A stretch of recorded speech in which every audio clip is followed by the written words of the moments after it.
Just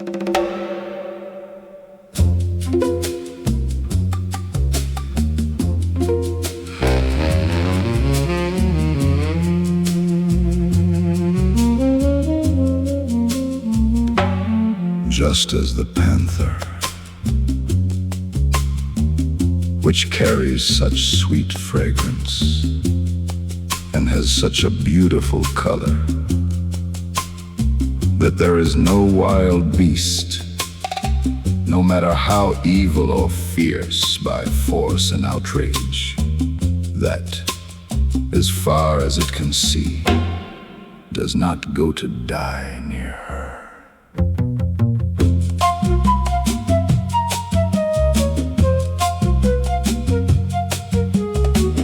In the same way, love holds me in balance, making me follow what I cannot have, and pursue my own harm to do its pleasure.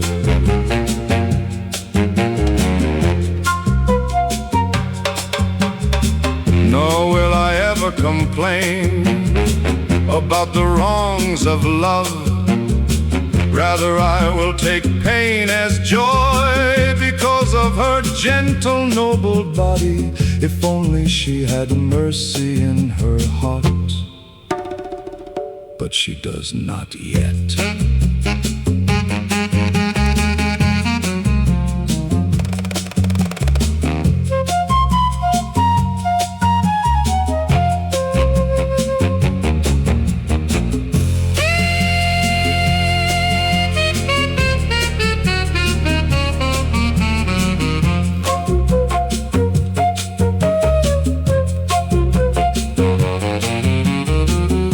Nothing can heal me or reward me for my suffering, except her simple semblance and her sweet familiarity, in which there is such great beauty in her power that I cannot stop myself from seeing her.